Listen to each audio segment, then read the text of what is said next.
நீங்க கையேந்தி பவன் மாதிரி உங்க வியாபாரத்தை நடத்துறீங்களா? ஆர் ஒரு சாம்ராஜ்யத்தை நோக்கி நடத்தணும்னு ஆசை இருக்கு சார், இன்னும் அது எப்படி போகணும்னு வழி தெரியாம நான் முழிச்சிட்டு இருக்கேன்னு நீங்க நினைக்கிறீங்களா? உங்க பிசினஸ்ல அதுதான் அடித்தளமாக அமைய போகிறது. அது என்னன்றது இப்ப நான் சொல்ல போறேன்.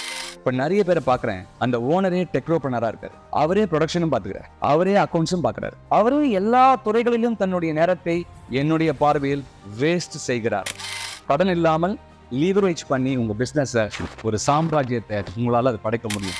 இன்னைக்கு நீங்க ஒரு பெரிய விஷயத்தை எடுத்து செய்றீங்களா? டெய்லி இந்த கேள்வியை உங்களுக்குள்ள நீங்க கேட்டுக்கோங்க. கையேந்தி பவன்ல சாம்ராஜ்யம் இது எப்படி கொண்டு போலாம், அவங்க எப்படி கொண்டு போனாங்க, அதோட சூத்திரங்கள் என்ன, யுக்திகள் என்ன அப்படின்றத தெரிக்க விடுற மாதிரி நமக்குள்ள கான்வர்சேஷன் வச்சுக்கலாமா? ரெடியா இருக்கீங்களா?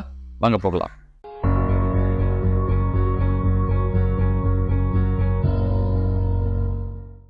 ஹலோ எவ்ரிவன், லா அண்ட் லிஜென்ஷியா சப்ஸ்கிரைபர்களுக்கும் தொழில் முனைவோர்களுக்கும் என்னுடைய அன்பான வணக்கம்.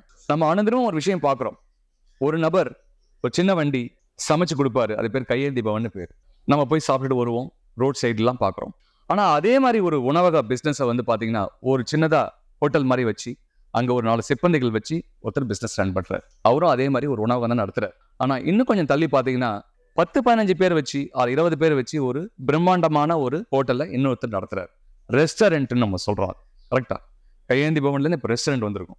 ஆனா அதை விட ஒரு பெரிய சாம்ராஜ்யம் இருக்கு.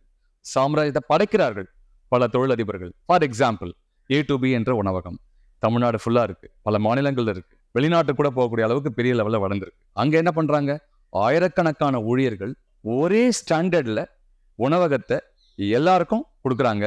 அதனால மக்கள் விரும்பி போய் சாப்பிட்றாங்க, ஒரு சாம்ராஜ்யத்தை படைக்கிறாங்க. இந்த உதாரணத்தை உங்க தொழில்ல நீங்க பொருத்தி பார்க்க முடியுமா? நீங்க கையேந்தி பவன் மாதிரி உங்க வியாபாரத்தை நடத்துறீங்களா? ஆர் ஒரு 5 பேர் 10 பேர் வச்சு உங்க பிசினஸ் ரன் பண்ணிட்டு இருக்கீங்களா? 10 வருஷமாக 5 வருஷமாக? ஆர் ஒரு சாம்ராஜ்யத்தை நோக்கி நடத்தணும்னு ஆசை இருக்கு சார், இன்னும் அது எப்படி போகணும்னு வழி தெரியாம நான் முழிச்சிட்டு இருக்கேன்னு நீங்க நினைக்கிறீங்களா? அதை எப்படி கொண்டு போலாம்?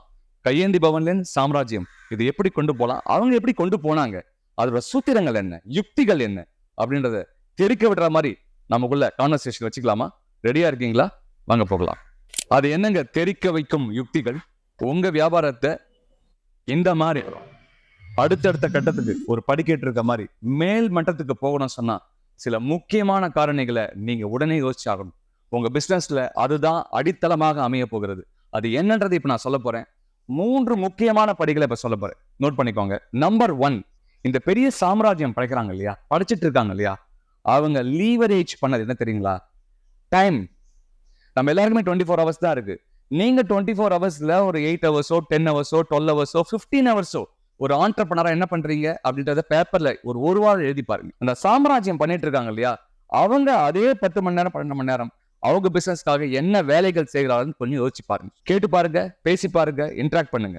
டிஃப்ரெண்ட் வெபினார்ஸ்லாம் போகும்போது, அவங்களோட செமினார்ஸ்லாம் போகும்போது பேசுவதற்கு வாய்ப்பு கிடைக்கும். அவங்க என்ன பண்ணுவாங்க தெரியுமா?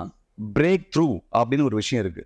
அவங்க டெய்லி அவங்க நேரத்தை எங்க செலவு பண்றாங்கன்னா பிரேக் த்ரூ அப்படின்னு சொல்லக்கூடிய விஷயங்களுக்கு மட்டுமே செலவு பண்றாங்க. சாதாரண விஷயத்துக்கு அவங்க நேரத்தை செலவு பண்ண மாட்டாங்க.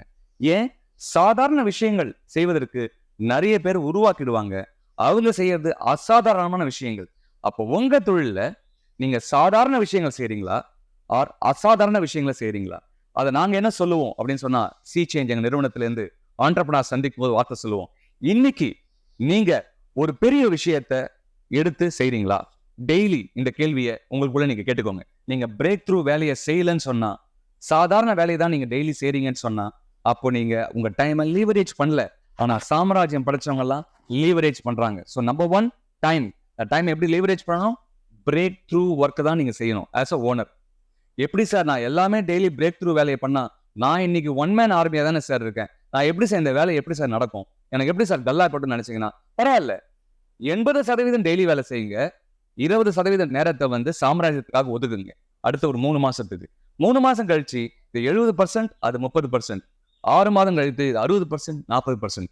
ஒரு 6லேருந்து 1 வருஷத்துக்குள்ள இது 50% டே டு டே வேலை, 50% பிரேக் த்ரூ வேலை. இதுதான் நம்பர் 1 ஃபேக்டர். இதை நீங்க பண்ணிட்டீங்கன்னா யூ லீவரேஜ் யுவர் டைம். இதுக்கு தேவை முக்கியமான பேஸ் என்ன? உங்களை மாதிரியே இன்னும் நிறைய பேரை உங்க கம்பெனில உருவாக்கணும். அப்படித்தானே ஒரு A2B நிறுவனத்தை சாம்ராஜ் உருவாக்கி இருப்பாரு அந்த முதலாளி. நிறைய பேரை உருவாக்குறாரு, வேலைகள் கொடுக்குறாரு. அதன் மூலமாக நாட்டுக்கு நம்ம சேவை பண்றோம். ஏன் எக்கானமி டெவலப் பண்ணதுக்கு இதை விட ஒரு பெரிய உதாரணம் எதுவுமே இல்லை இல்லையா? ஸோ உங்களையும் தக்க வச்சுக்கிறீங்க, உங்க கனவையும் நீங்க அடையிறீங்க, நிறைய பேருக்கு வாய்ப்பை ஏற்படுத்தி கொடுக்குறீங்க. இது number 1. Number 2, skills. Leveraging the skills. Skill தான் என்ன? திறமைகள். இப்போ ஆஸ் அ ஓனரா உங்களுக்கும் சில திறமைகள் இருக்கும். அந்த திறமையை வச்சு தானே உங்க கம்பெனி நீங்க ஆரம்பிச்சீங்க. சரி, கம்பெனி ஆரம்பிக்கும் போது உங்க ஃபுல் பொட்டன்ஷியலை, திறமைகளை பயன்படுத்தி தான் அந்த வியாபாரத்தை கட்டமைச்சிருக்கீங்க. இன்னைக்கு உங்களுக்கு வருமானம் ஈட்டுறீங்க, ஒரு டர்ன் ஓவர் பண்றீங்க, ஒரு growth கொடுக்க ஆரம்பிச்சிருக்கீங்க. ஆனா அதையே நீங்க அடுத்த 10 வருஷம் செய்ய போறீங்களா? ஆர் அந்த வேலையை செய்வதற்கு சரியான ஆட்களை தேர்ந்தெடுக்க போறீங்களா? ஸோ செகண்ட் லைன் லீடர்ஷிப் நம்ம சொல்லுவோம். அதை வந்து ஆங்கிலத்துல மேனேஜ்மெண்ட் கன்சல்டிங்ல ஏ டீம் அப்படின்னு சொல்லுவோம். நீங்க தான் ஃபவுண்டர். ஏ டீம் உருவாக்கணும். அது மார்க்கெட்டிங்கா இருக்கலாம், சேல்ஸா இருக்கலாம், பிராண்ட் டெவலப்மெண்டா இருக்கலாம், ப்ரொடக்ஷன், எல்லா விஷயத்துக்குமே செகண்ட் லைன் லீடர்ஷிப்பை நீங்க உருவாக்கணும். அப்போ அந்த டீமை நீங்க உருவாக்கும் போது அவங்களுக்கு தேவையான ஸ்கில்ஸை கொடுக்கணும்.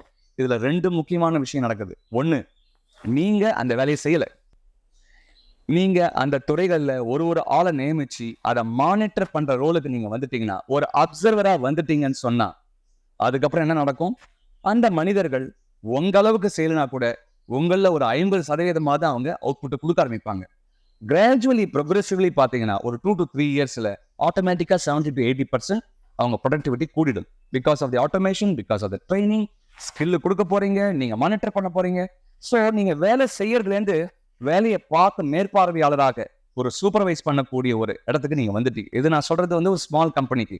ஒரு மீடியம் சைஸ் கம்பெனியில் நீங்க இருக்கீங்க. ஆல்ரெடி எனக்கு 50 பேர் இருக்காங்க சார், 100 பேர் வேலை பண்றாங்க சார், 50 கோடி டர்ன் ஓவர் பண்றேன் சார் அப்படின்னு சொன்னா, நீங்க யோசிக்க வேண்டியது என்ன?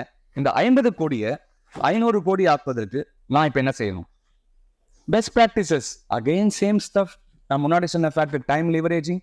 அப்போ நீங்க பிரேக் த்ரூல டாப் பிரேக் த்ரூ மட்டும் தான் நீங்க வேலை செய்வீங்க. மற்ற விஷயத்துல உங்க டீம் ஏக்கு கொடுத்துருவீங்க. ஸோ நீங்க ஒன்று செய்தாலும் அது தெரிக்கு வர்ற மாதிரியான ஒரு ஸ்ட்ராட்டஜியா இருக்குன்றது தான் இதோட சாராம்சம். So first is time, second is skill building, skill leveraging. Once நீங்க டீம் எடுத்து போட்டாச்சுன்னா, லீடர்ஷிப் கிரியேட் பண்ணிட்டீங்கன்னா உடனே செய்திட மாட்டாங்க இல்லையா? அவங்களுக்கு எப்படி தெரியும்? நிறைய ஆண்டர்பனர் பண்ற ஒரு தப்பும் பார்த்தீங்கன்னா, தனக்குள்ள இருக்கக்கூடிய அந்த திறமைகளும் அந்த செயல்பாடுகளும் உடனே நம்ம டீம் மேனேஜ்மெண்ட் எடுத்து செய்வாங்கன்னு எதிர்பார்க்கறது தான். செய்ய மாட்டாங்க. ஏன்னா அது உங்களுடைய உள் உணர்வு சார்ந்த ஒரு விஷயம். அதை அவங்களுக்கு டிரான்ஸ்ஃபர் பண்ணணும் இல்லையா? எப்படி டிரான்ஸ்ஃபர் பண்ணுவீங்க? நீங்க அவங்களுக்கு ட்ரெயினராக மாறணும், நீங்க தான் சொல்லிக் கொடுக்கணும். இங்க தாங்க நிறைய ஆண்டர்பனர் தப்பு பண்றாங்க. பொறுமையே இருக்காதுங்க. ஆள் எடுத்து போட்டேன் சார், சம்பளம் கொடுத்துட்டேன் சார், அவங்க செய்ய வேண்டியது தானே. செய்ய மாட்டாங்க. செய்வாங்க, வருவாங்க, ஆனா உங்க அளவுக்கு நீங்க எதிர்பார்க்காத செய்ய மாட்டாங்க. அந்த ஸ்கில் நாலேஜ் டிரான்ஸ்ஃபர் இருக்கு பாத்தீங்களா, அது பேர் வந்து கேடின்னு சொல்லுவோம். Knowledge transfer. அதுக்கு தாங்க மேனேஜ்மெண்ட் கன்சல்டிங்ல நாங்கள் அடிக்கடி சொல்றது standard operating procedure, process creation, auditing, ISO, documentation, roles and responsibility, இந்த மாதிரி நிறைய குட்டி குட்டி யுக்திகள்லாம் இருக்கு. இதை இந்த வீடியோவில் சொல்ல போறதில்ல. மேபி நம்ம தனியாக சந்திக்கும் போது இதை பற்றி டீட்டெயிலாக 1-to-1 நம்ம பேசுவோம். ஸோ இதெல்லாம் நீங்கள் செய்துட்டீங்கன்னா ஸ்கில்லை கொடுத்தாச்சு, டைமையும் கொடுத்தாச்சு. இப்போ உங்க டைமும் தேவையில்லை, உங்களுடைய ஸ்கில்லும் அங்கே தேவையில்லை. ஸோ இப்போ ஒரு கார் பார்த்தீங்கன்னா ஆட்டோமேட்டிக் கார் வந்தாச்சு. ஒரு கார் டிரைவராக நம்ம ஓட்டியிருந்தோம், எல்லாமே நம்ம பண்ணியிருந்தோம். இப்போ வந்து ஆட்டோமேட்டிக் கார் வந்தாச்சு. ஸோ நம்ம பிஸ்னஸ் ஒரு அந்த மாதிரி ஒரு அட்டானமஸா ஒரு ஆட்டோ பைலட் மோட்ல போனோம்னு சொன்னா அடுத்த கட்டத்துக்கு நம்ம தானே செய்ய முடியும், தானா நடக்காது இல்லையா? ஸோ அப்போ நீங்க டைமையும் ஸ்கில்லையும் லிவரேஜ் பண்ணிட்டீங்கன்னா ஓரளவுக்கு நீங்க ரிலீவ் ஆகுது. எதுக்கு தெரியுமா? ரிலாக்ஸா ஈஸி சேர்ல உட்காந்து என்ஜாய் பண்றதுக்கு இல்ல, பிரேக் த்ரூ விஷயங்களை செய்வதற்கு. அடுத்த முக்கியமான பிரேக் த்ரூ, 3வது முக்கியமான காரணி, அந்த 3வது ஸ்டெப் தான் உங்களை அடுத்த பெரிய லெவலுக்கு கொண்டு போய் சேர்க்கும். அதாவது ஃபினான்ஷியல் ரிசோர்சஸ் லீவரேஜிங். நம்ம எப்பவுமே பிசினஸ் என்ன நினைக்கிறோம்னா, காலங்காலமா நமக்கு சொல்லப்பட்டது ஒரு வியாபாரம் ஆரம்பிக்கணும்னா முதல்ல நம்ம கையில் இருக்க பணத்தெல்லாம் போடுவோம். அதுக்கப்புறம் என்ன பண்ணுவோம்? பேங்க்ல போய் நிற்போம், பேங்க் லோனுக்காக நிற்போம். அப்புறம் நம்ம நண்பர்கள்கிட்டலாம் வாங்குவோம். அப்புறம் நிறைய வட்டிக்காக நம்ம பணத்தை வாங்குவோம் பிசினஸ் செய்வதற்கு. ஆனா அதை இன்ட்ரெஸ்ட் பார்க்கும்போது பாத்தீங்கன்னா, உங்க கம்பெனில நீங்க தயாரிக்கிற ப்ராடக்டோ சர்வீஸோ கொடுக்குற ப்ராஃபிட் மார்ஜின் இருக்கு இல்லையா, அது 20% வச்சுக்கோங்களேன். நீங்க 25% இன்ட்ரெஸ்டே கட்டிட்டு இருப்பீங்க. அப்போ what is the fun in doing business for others? நீங்க உங்களுக்காக வியாபாரம் பண்றீங்களா, உங்களுக்கு ஃபினான்ஸ் பண்றாரு அவருக்காக வியாபாரம் பண்றீங்களான்னு யோசிச்சு பாருங்க. அப்போ அவர் தான் உங்களோட இன்டெலிஜென்ட், உங்களை அவர் லீவரேஜ் பண்ணிட்டாரு இல்லையா?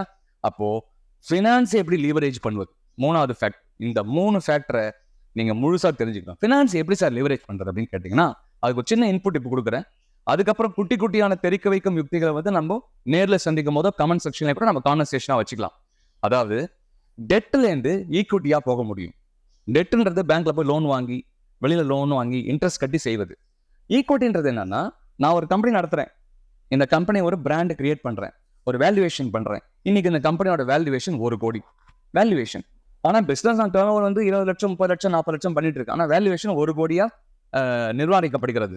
நல்ல பிசினஸ் அப்படின்னு சொல்லிட்டு. அப்போ இந்த பிசினஸுக்கு சார் இவ்வளவு அழகா நான் ரன் பண்றேன், நான் உங்களுக்கு 10% என் பிசினஸ்ல ஷேர் கொடுக்குறேன், நீங்க இந்த 1 கோடியில 10% 10 lakhs கொடுக்குறீங்களா அப்படின்னு கேட்டா, அதை பணமாக கொடுப்பதற்கு நிறைய HNI என்று சொல்லக்கூடிய ஹை நெட்வொர்க் இண்டிவிஜுவல்ஸ், பண முதலாளிகள், பணம் நிறைய வைத்துக்கொண்டு அது எங்க போடலாம் பிசினஸ்லன்னு யோசிக்கிற நிறைய பேர் இருக்காங்க. NRIஸ்லாம் இருக்காங்க.